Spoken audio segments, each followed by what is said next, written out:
Amén.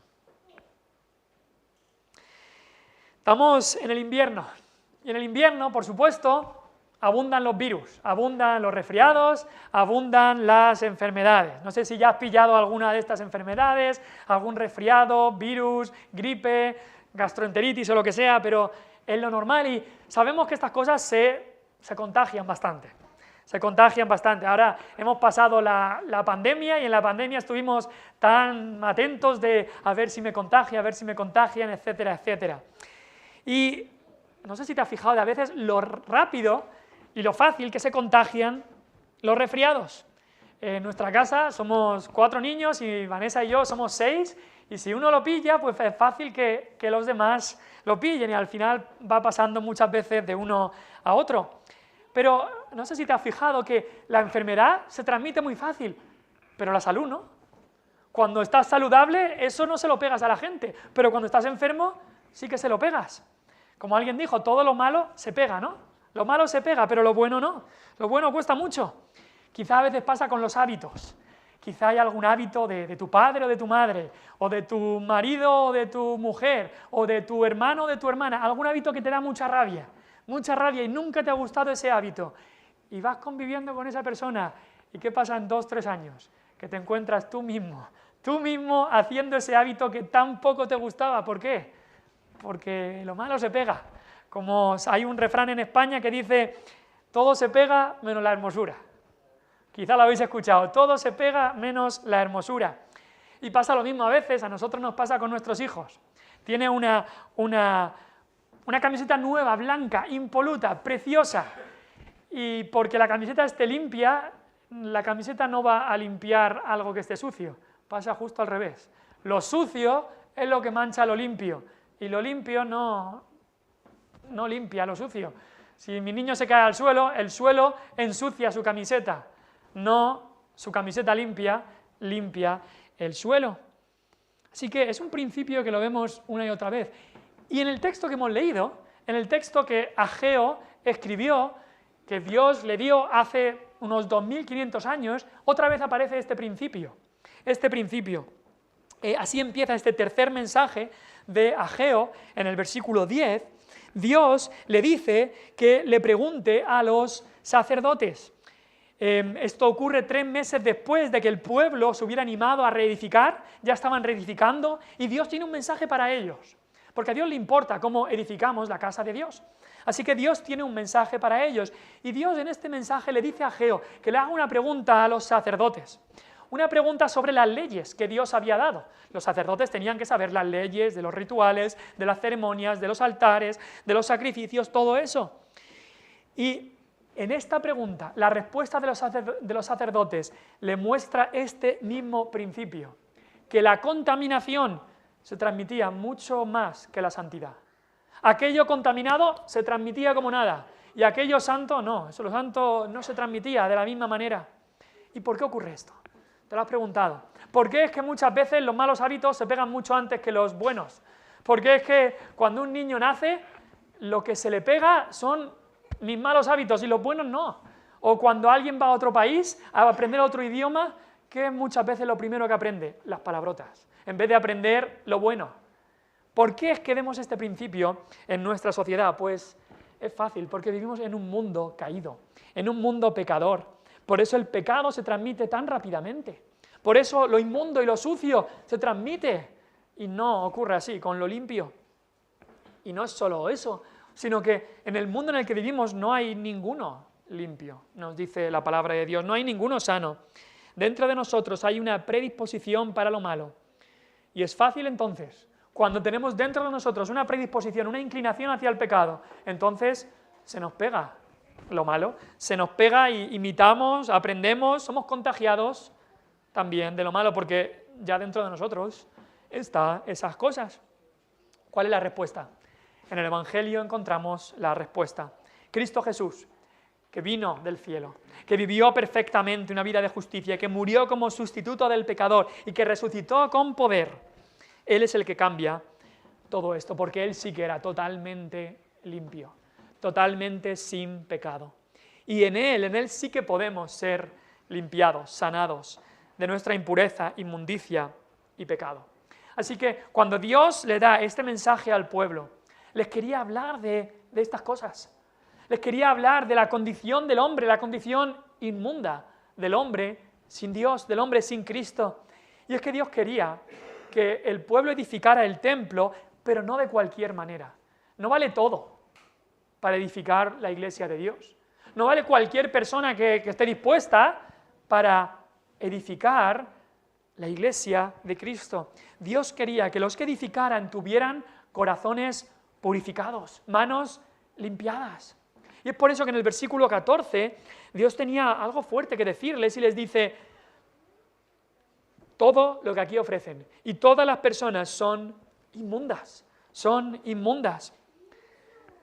Así que el título de la predicación en el día de hoy es: edifica la iglesia con manos limpiadas y con corazón purificado. Edifica la iglesia con manos limpiadas, y para eso, por supuesto, necesitas un corazón purificado. Y necesitamos darnos cuenta que Dios quiere que edifiquemos su iglesia, pero que lo hagamos buscando siempre la santidad, con corazón purificado y con manos limpiadas por la sangre de Jesús. Ahora, fíjate que no he dicho corazón puro y manos limpias, sino que he dicho manos limpiadas y corazón purificado, porque lo que quiero remarcar es que por naturaleza tú y yo no tenemos un corazón puro y unas manos limpias, no. Por naturaleza tú y yo tenemos un corazón sucio, lleno de pecado, y unas manos inmundas, llenas de acciones que hemos hecho en nuestra vida de pecado. Por naturaleza tenemos eso. Por eso necesitamos ser limpiados. Necesitamos que Dios cambie eso. La Biblia lo dice claramente: todos pecaron y están destituidos de la gloria de Dios. Y por eso hemos cantado este himno que dice: ¿qué me puede dar perdón? ¿Qué? Solo de Jesús la sangre. Solo la sangre de Jesús. Y Cristo es ese que es limpio de manos. Cristo es aquel que es puro de corazón. El Salmo 24 nos habla de Él, nos dice: ¿quién puede subir al monte del Señor? ¿Quién puede ir al cielo por Él mismo?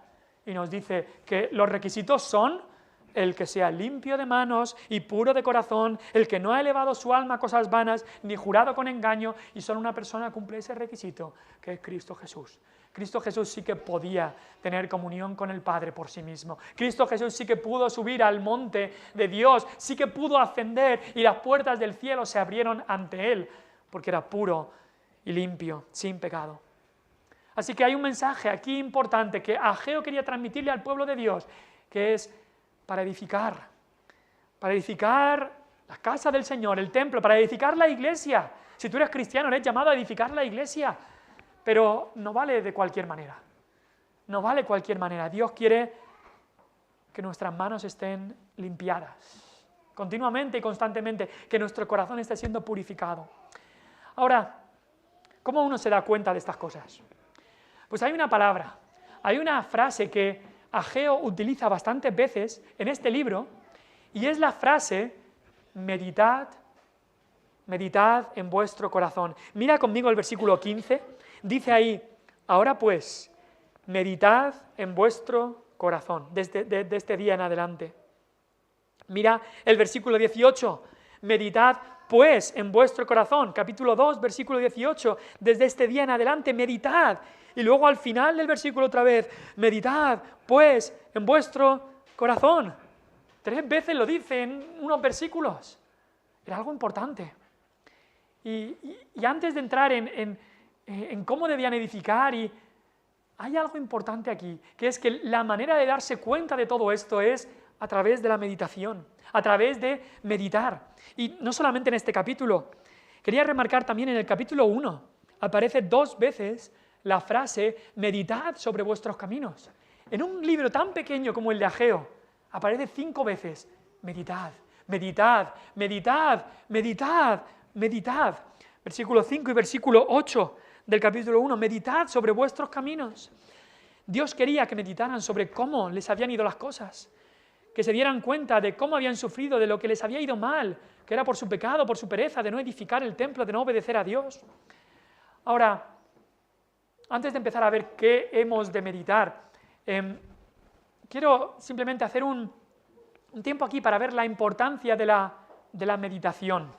Es una de las disciplinas espirituales más olvidadas en la iglesia cristiana verdadera, es la de la meditación. Cuando digo meditación, quizá te suena a chino, y nunca mejor dicho, porque al mundo, cuando piensa en meditación, piensa a cultura oriental, religión oriental, budismo, hinduismo, piensa en meditación y piensas en alguien ahí arriba de una montaña con las rodillas cruzadas, con los brazos así, haciendo o algo así, y que eso es meditación. Pero eso no es más que pues religión budista, eso es meditación trascendental, no es lo que se refiere la palabra de Dios en cuanto a meditación. Pero la palabra de Dios habla sobre la meditación como algo bíblico. Y Dios quiere que meditemos en nuestro corazón y aparece muchas veces en la Biblia. Ya en el principio, en el libro de Génesis, nos dice que Isaac, en un momento difícil de su vida, Génesis 24, 63, Isaac, hijo de Abraham, salió a meditar al campo. Era ya una costumbre en el inicio del pueblo de Dios. ¿Os acordáis de María, la madre del Señor?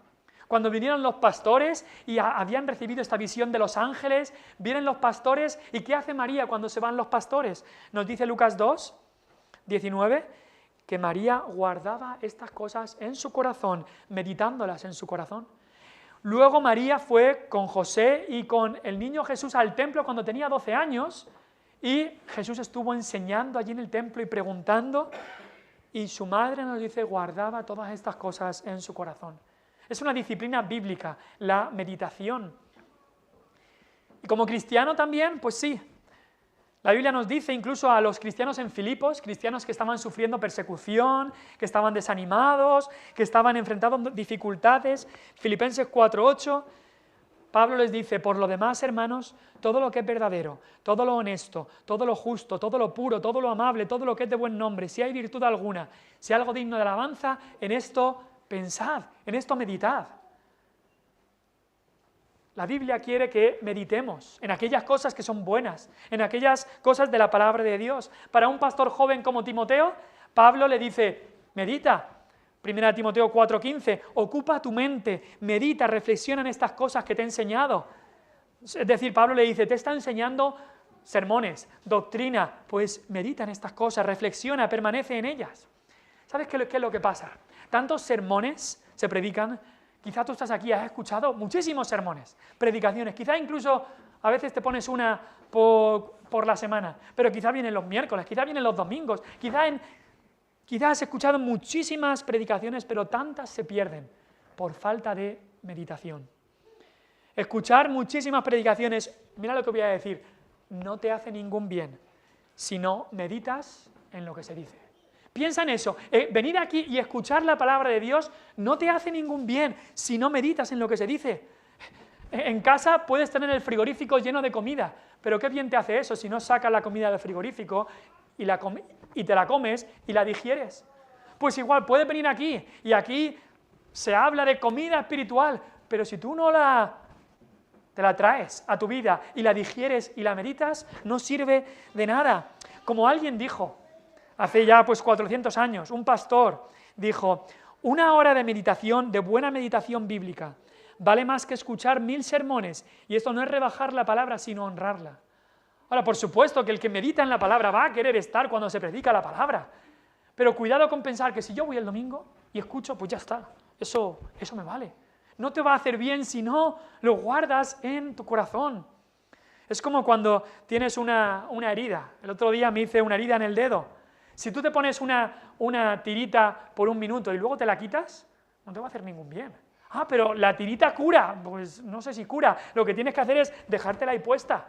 Seguramente cuando la lleves un tiempo, entonces te habrá curado. Pues el poder sanador de la palabra de Dios expuesta en una predicación tiene que ser a través de meditar en lo que hemos aprendido, meditar en la palabra de Dios. Como dice Colosenses, la palabra de Cristo more en abundancia en vosotros.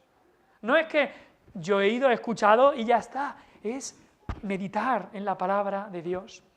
Y eso no es solamente para un pastor, como dice aquí, para un rey como David, que tenía tanta carga, tantas cosas que hacer, un rey estaba súper ocupado. Y el rey David decía, Salmo 104, dulce será mi meditación en él. Pero David, ¿no tienes suficientes cosas que hacer? Que estás ahí ¿Tú solo meditando en las cosas del Señor? Sí, hace falta. Sí hace falta. Salmo 119, David dice, meditaré en tus estatutos. Un general del ejército como Josué, lo hemos leído antes ese texto en Josué capítulo 1, Josué que tenía que enfrentar todas estas batallas. ¿Y qué es lo que le dice Dios?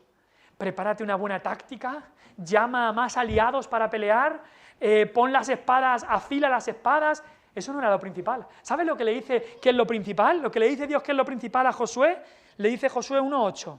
Nunca se apartará de tu boca este libro de la ley, sino que de día y de noche meditarás en él, para que guardes y hagas conforme a todo lo que en él está escrito, porque entonces harás prosperar tu camino y todo te saldrá bien.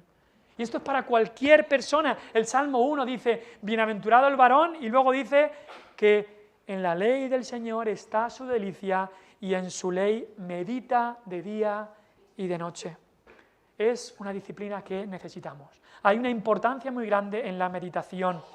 Ahora, ¿qué es la meditación? No es ponerse de rodillas y poner las manos así, no es hacer yoga o cosas así. El diccionario define meditación, un diccionario pues normal, como la oración que se hace en silencio o una reflexión en intimidad sobre algún tema espiritual. Es decir, no es dejar la mente en blanco, no es un pensamiento inconsciente, sino consciente. Un pastor llamado Thomas Watson dice que la meditación verdadera es el alma que se recluye para pensar seria y solemnemente en Dios para que el corazón pueda elevarse hasta los afectos celestiales. ¿A qué se refiere todo esto? Pues hay tres cosas que dice ahí. Primero, es un momento a solas. Es que buscas estar a solas con Dios. No se puede meditar en la palabra de Dios cuando estás con personas hablando o haciendo un montón de cosas. No, tu mente va a estar en la conversación, tu mente va a estar en lo que estás viendo, tienes que estar a solas. Luego también dice, es un momento para pensar sobre Dios. No es estar a solas por la mañana para ver cómo me va a ir el trabajo, para pensar en los olivos que voy a podar hoy y los que no voy a podar mañana, para pensar en este negocio o el otro. Es un momento de meditación para pensar en Dios, en su palabra, en el fruto del Espíritu, para pensar en el evangelismo, para pensar en tu alma, para pensar en los pecados que tienes que dejar, en el fruto que tienes que dar, para pensar en los atributos de Dios, en la bondad de Dios, en la justicia de Dios, para pensar en eso. Es un momento a solas para pensar sobre Dios, pero dice también para que el corazón pueda elevarse hasta los afectos celestiales, no solamente para pensar en Dios y ya está de manera abstracta, sino para aplicarlo a tu vida. Dios es justo, sí. ¿Qué tiene que ver eso conmigo? ¿Cómo me afecta eso? ¿Estoy preparado para encontrarme delante de ese Dios justo que Él es juez? Dios es amor, sí. ¿He recibido yo su amor por medio de Jesucristo? Dios es bondad. ¿Estoy mostrando yo como cristiano, si Él ya me ha salvado, esta bondad de Cristo en mi vida? Es para aplicarlo a nuestra vida, no simplemente para que se quede en nuestra mente. Ahora, ¿es lo mismo meditación que leer la Biblia? Pues no es exactamente lo mismo. Leer la Biblia es leer este libro y meditar es lo que hacemos justo después. De muchas maneras es meditar sobre lo que se ha leído. Es guiar nuestra mente a pensar en las verdades de la Biblia, quizá memorizando también. Dices, es que yo trabajo en un trabajo muy repetitivo, yo no puedo estar con la Biblia ahí. Pues memoriza un texto por la mañana y llévatelo al trabajo. Y estate el día entero dándole vueltas a ese versículo, y eso tendrá un efecto poderoso en tu vida. Spurgeon compara el leer y estudiar la Biblia a recoger las uvas del árbol, pero el meditar a exprimirlas para obtener el mosto y el vino. Leer la Biblia y estudiarla es como coger las uvas de la parra, pero luego el meditarla es exprimirlas para obtener el jugo. Vivimos en un mundo frenético, en un mundo que es no pares, sigue, haz esto, haz lo otro, trabajo, familia, actividades, etcétera, etcétera. Tu día tiene que estar lleno de actividad. Y cuando estás solo, ¿qué hace la gente? Pues busca algo para entretenerse. Si voy en el coche, no quiero, enchufo la radio, que salga algo. Si voy andando, me pongo los cascos. Si llego a casa y estoy solo y me siento en el sofá, enchufo la tele. Siempre tiene que haber actividad. Y Dios dice, estad quietos y meditad. Estad quietos y conoced que yo soy Dios. Incluso en la iglesia puede pasar eso. Actividad, actividad, actividad. Y quizá te llenas la semana de todas las actividades y tal, y quizá hay iglesias que pueden poner actividades todos los días a todas horas, pero el creyente verdadero necesita meditar, necesita pasar un tiempo a solas con Dios, meditando en su palabra. Y eso es lo que de verdad tiene un efecto en la vida. Últimamente, a veces en YouTube saltan anuncios, quizá te han saltado a ti alguna vez, anuncios de trabajos de estos que puedes trabajar en casa y muy rápidamente pues, puedes hacer que tenga más ingresos, le dedicas 30 minutos a este trabajo y vas a tener más ingresos y todo esto, que la gran mayoría pues estoy seguro que no es verdad. Pero tengo un negocio que proponerte, una actividad que con media hora o una hora al día puedes sacar unos beneficios tremendos, que de verdad puede cambiar drásticamente tu estilo de vida. Y no estoy hablando de beneficios económicos. Esto requerirá esfuerzo de tu parte, pero te darás cuenta en poco tiempo que saldrás ganando. ¿Y cómo se llama esto? Se llama meditar en la palabra de Dios. Pasar un tiempo cada día en meditar en la palabra de Dios. Y va a cambiar tu vida. Porque vas a enfocar el día de manera diferente. Vas a ponerte las gafas de la palabra de Dios para enfocar todas las cosas que ocurren. Muchas menos ansiedades tendríamos por las cosas que ocurren, muchas menos preocupaciones por lo que va ocurriendo, mucha menos carga llevaríamos, que a veces nos las ponemos nosotros mismos. Mucha más confianza tendríamos en el Señor si meditáramos más en Dios, si pasáramos más tiempo cada día, un tiempo cada día. Quizá puedes empezar por un tiempo pequeño, pero coger la palabra de Dios y meditarla en tu mente. Ahora, ¿qué debemos meditar? Pues en este pasaje hay 3 cosas que el profeta Ageo le dice al pueblo que medite. En primer lugar, les dice que medites en tu corazón sobre el poder del pecado, sobre qué es el pecado, sobre la inmundicia del pecado. Y eso es, pues, esta pregunta que se hizo a los sacerdotes. Hemos visto que Ageo tuvo una pregunta a los sacerdotes, versículo 12. Si alguno llevare carne santificada en la falda de su ropa y tocare algo, ¿será santificado? Y los sacerdotes dicen no. Versículo 13. Si un inmundo a causa de cuerpo muerto tocare alguna cosa de estas, ¿será inmunda? Y respondiendo los sacerdotes dijeron sí. Los sacerdotes tenían muchas leyes que les había dado Dios. Y había muchas situaciones en las que una persona podía llegar a estar inmundo o contaminado. Quizá tocaban cosas. Una de las cosas era si tocabas un animal muerto o una persona que se había muerto. Entonces tú quedabas inmundo. Y si tú tocabas a alguien, también quedaba inmundo, contaminado.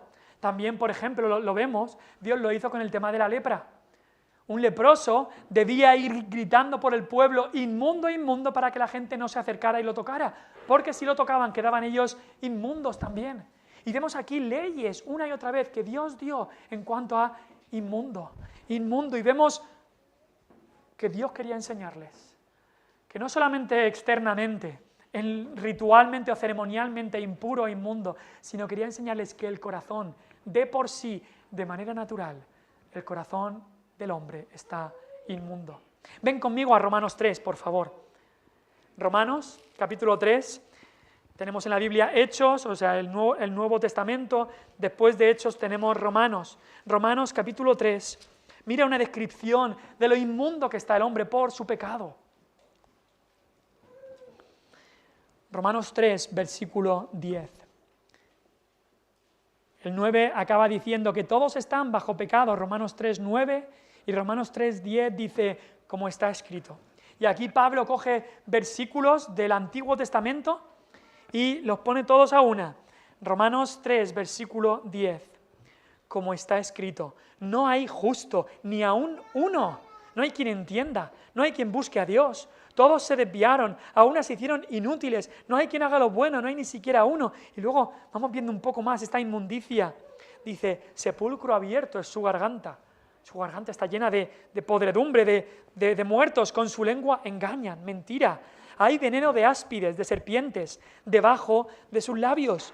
Su boca está llena de maldición y de amargura. Sus pies también se apresuran para derramar sangre, quebranto y desventura hay en sus caminos, y no conocieron camino de paz. No hay temor de Dios delante de sus ojos. Eso es la descripción del ser humano, una descripción general de que Está diciendo ahí, el hombre es inmundo, el hombre está sucio, y eso es lo que la ley de Dios mostraba una y otra vez. La ley nos muestra nuestro pecado. Si has ido a través de los 10 mandamientos, puedes darte cuenta que no has cumplido ni uno solo a la perfección, que has caído en toda la ley de Dios. No matarás. Yo no he matado a nadie. Sí, pero dice Cristo que si aborreces a alguien, si tienes rencor, odio, es como si lo hubieras matado. No adulterarás, pero si miras a alguien para codiciarlo, ya has adulterado con esa persona en tu corazón. No dirás falso testimonio, cualquier mentira, exageración de la verdad. Has quebrantado ese mandamiento. No te harás ídolos. Cualquier cosa que pongas en el puesto de Dios, has quebrantado ese mandamiento. No nombrarás el nombre de tu Dios en vano. Cualquier vez que hables de Dios sin reverencia, respeto, honor al nombre de Dios, has tomado su nombre en vano. Y vemos que cada uno de nosotros hemos roto la santa ley de Dios. La ley nos dice inmundo, inmundo, inmundo. Y estas son cosas en las que debemos meditar. Y es lo que le dice en Ageo, les decía el profeta ahí, todo el pueblo es inmundo, es inmundo. Ahora, no solamente meditar en cuanto a lo que es el pecado, la inmundicia del pecado, pero meditar también en cuanto a que el pecado es altamente contagioso. Eso es exactamente lo que hablaba esta pregunta a los sacerdotes que eran los expertos en la ley, y el versículo 12 y 13 ahí de Ageo 2 les dice, si yo tengo algo de carne santificada o carne del sacrificio, y esa carne había sido apartada para un uso, era santificada, y esa carne toca algo, la llevo aquí enrollada y toco algo, ¿eso será santo? Y dicen, no, porque toque algo que tú lleves, no, eso no va a ser santo. Pero por otro lado, si una persona había tocado algo muerto y toca cualquier cosa, eso sería inmundo. Y ves ahí cómo el pecado es tan contagioso, tan contagioso. Y esto se lo tenía que decir Dios al pueblo, porque para muchos judíos esto sería sorpresa.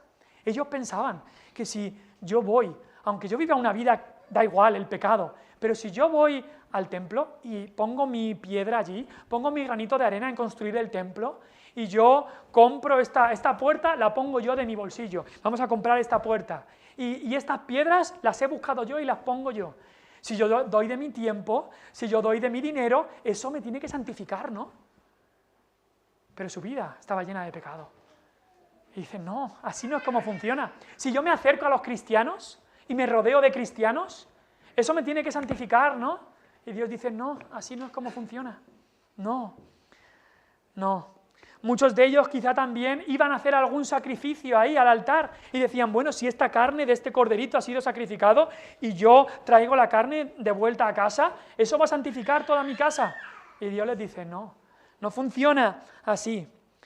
Los malos ejemplos, las malas influencias se copian, se contagian, y los buenos no.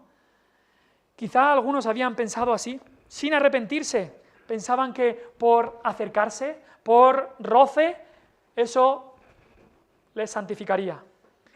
Y no. Pensaban que si yo estoy sucio, pero hago algunas obras supuestamente limpias, eso ya me va limpiando. Y la Biblia nos dice que no. Y te tengo que decir a ti también que estás aquí. Quizá tú piensas, por venir todos los domingos, yo sigo en mi vida con mi pecado, pero si yo vengo los domingos aquí, eso algo me tiene que dar, ¿no? Pues la respuesta de la Biblia es no. Si yo me junto de cristianos, eso me tiene que santificar. Yo le diré a Dios, pero si yo fui a la iglesia, si yo me juntaba con cristianos, eso no es lo que limpia tu pecado. Por más que estés todos los domingos aquí, no te va a contagiar el perdón de los pecados un cristiano. No funciona así. Ahora, al revés sí que funciona. El lenguaje de los amigos en el bar se te va a pegar muy rápido. La filosofía de vida de quizá alguna serie de Netflix se te va a pegar bien rápido. Pero el perdón de los pecados, la limpieza de pecados, no se contagia así. Eso es un mensaje poderoso que aparece aquí en el libro de Ageo. Y el hombre Job, este hombre que sufrió tanto, al final, después de pensar en estas cosas, de lo contagioso que es el pecado, pero que la santidad no funcionaba así, tiene que decir, Job 14:4, ¿quién hará limpio lo inmundo? Nadie. Dice, el inmundo puede contaminar a lo limpio, pero al revés no funciona. ¿Quién puede hacer limpio a lo inmundo? ¿Quién puede limpiarte de tus pecados? Nadie en este mundo. Nadie en este mundo puede. Por mucho que te arrimes, por mucho que vengas aquí todos los domingos, por mucho que escuches 18.000 sermones cada año, nada de eso puede limpiarte directamente los pecados. Solo la sangre de Cristo puede limpiarte de los pecados. Y por eso en Romanos 3, no sé si sigues teniendo ahí Romanos 3, pero por eso en Romanos 3, el versículo 23 acaba diciendo: por cuando todos pecaron y están destituidos de la gloria de Dios. Pero ¿cuál es la respuesta? ¿Cuál es la solución? En este mundo sin solución, pero sí que hay solución en Cristo, siendo justificados gratuitamente por su gracia, mediante la redención que es en Cristo Jesús, a quien Dios puso como propiciación, como pago, por medio de la fe en su sangre. En su sangre. Si tú crees que la sangre de Cristo te puede limpiar, eso sí que te limpia. Eso, allí está el poder para limpiar tus pecados. No en arrimarte a un cristiano, no en venir aquí todos los domingos, aunque esas cosas son buenas, pero no te pueden limpiar si esa es tu confianza. No en comenzar a ser buena persona, tampoco. Solo la sangre de Cristo puede limpiar tus pecados. Medita en esto. Medita en tu pecado. Medita en cómo has roto el pecado. Medita en cómo incluso el pecado se contagia mucho más que la santidad. Y medita que solo Cristo, solo su sangre puede limpiarte. En segundo lugar, algo que Ageo quería que meditara el pueblo es sobre las aflicciones. Este pueblo había sufrido muchas aflicciones. En el capítulo 1 ya lo vimos eso, que aparecían descritas estas aflicciones, y aquí se vuelven a nombrar. Y la aflicción que Dios les había mandado era una crisis grave económica. Dios había traído sequía y casi no llovía, la tierra no daba fruto, pero aquí incluso nos dice en el versículo 16 y 17 que Dios había mandado otras aflicciones. Un viento abrasador había venido, que los árboles se quedaban abrasados. También había unas plagas, el tizoncillo, una plaga de unos hongos que atacaban a los cereales, y también había habido unas lluvias de granizo que se cargaban y tiraban los frutos al suelo. Así que todo esto había venido. Y a veces, si vuelves conmigo a Ageo 2, a veces la gente pensaba, bueno, a ver si hay fruto, a ver si aún así la cosecha va bien. Y dice que venían, versículo 16, venían al montón de 20 efas o 20 medidas o 20 sacos, pensaban que, yo creo que aquí va a haber para 20 sacos, y solo había para 10, porque lo demás no valía, quizás había puesto malo, quizás los hongos se lo habían comido, ya no valía. Imaginaros vosotros que estáis haciendo recogida de aceituna y tal, que pierdes la mitad, totalmente la mitad de la cosecha, se echa a perder, la mitad, eso es fuerte.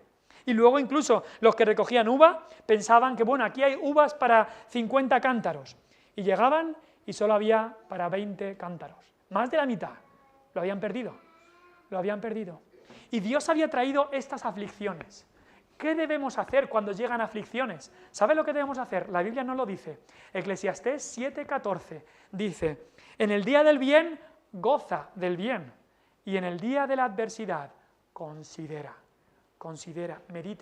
medita cuando llega la aflicción. Dios hizo tanto lo uno como lo otro para que el hombre nada halle después de él. Cuando vienen los tiempos malos, cuando vienen las crisis, cuando viene la mala cosecha, cuando viene la sequía, cuando viene la enfermedad, cuando vienen las aflicciones, no debemos decir, bueno, esto la culpa la tiene Dios, es el que lo ha permitido. No le eche la culpa a Dios, pero Dios es el que está detrás de todo, el que lo ha permitido en tu vida. Tenemos que entender, cuando llegan los tiempos de aflicción, deben ser tiempos de meditación. Pensar, ¿quién ha permitido todo esto? Pensar que muchas veces es Dios el que nos aflige. Sí, Dios nos aflige, ¿por qué? Porque busca sanar. ¿Sabes lo que hace un cirujano cuando va a sanar a un enfermo? Le corta. ¿Pero para qué corta? ¿Para qué hace daño?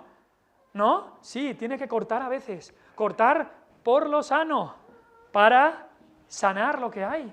Y muchas veces pasa lo mismo. Dios tiene que afligirnos, Dios tiene que rompernos, Dios tiene que quebrantarnos para que meditemos. Y cuando Dios lo hace, debemos meditar y darnos cuenta que es Dios el que nos aflige. También debemos darnos cuenta de por qué estamos siendo afligidos. ¿Qué es lo que ha pasado?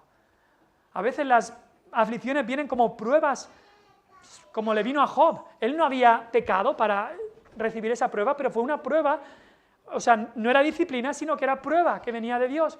Pero a veces no es prueba, sino que es disciplina. A veces porque nos hemos alejado y Dios tiene que disciplinar y trae la aflicción para eso. Entonces tenemos que reconocer quién nos aflige, tenemos que ver por qué estamos siendo afligidos, pero también debemos de ver qué podemos hacer para utilizar las aflicciones para crecer en santidad. Señor, ¿cómo puedo utilizar esta aflicción que tú has traído? Quizás es una enfermedad, quizás es una falta de habilidad para hacer algo, quizás es una pobreza que Dios ha dado, quizás es cualquier aflicción que le haya traído. ¿Cómo puedo utilizar esto para tu gloria, para crecer en santidad?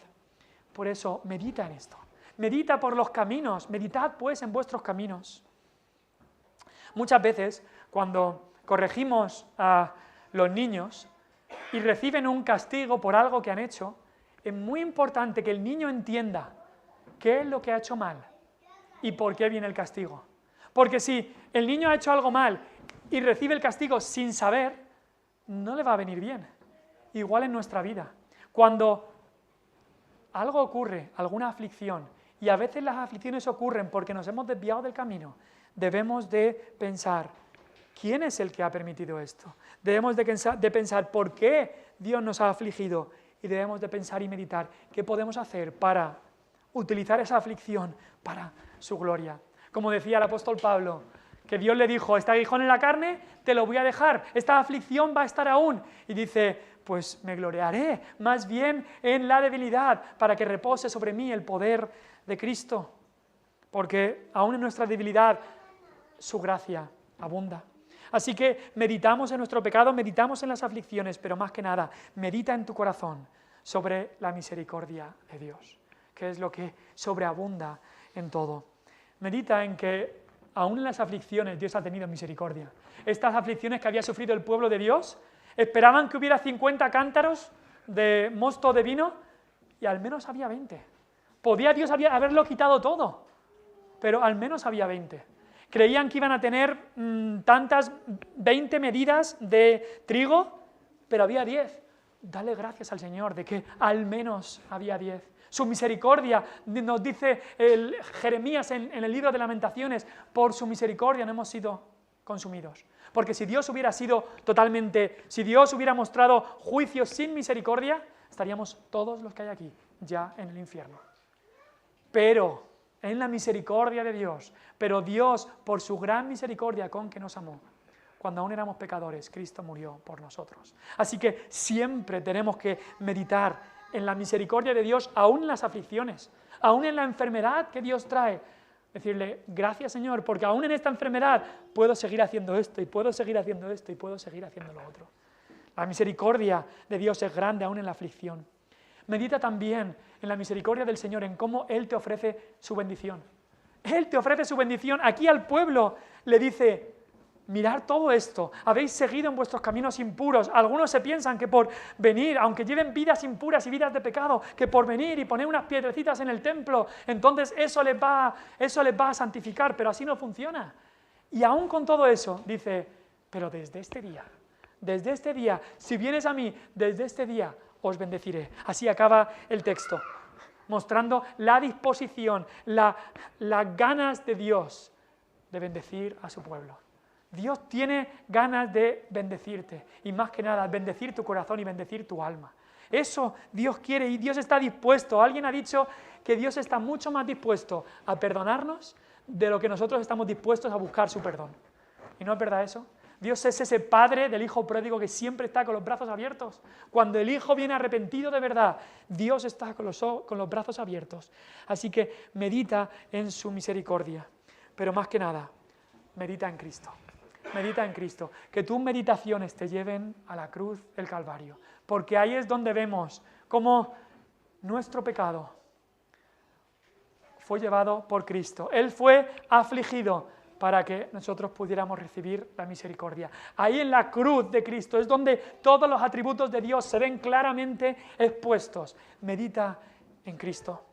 Efesios 3, 17 al 19. Eso es lo que le dice Pablo a los cristianos en la ciudad de Éfeso. Y les dice, para que habite Cristo por la fe en vuestros corazones.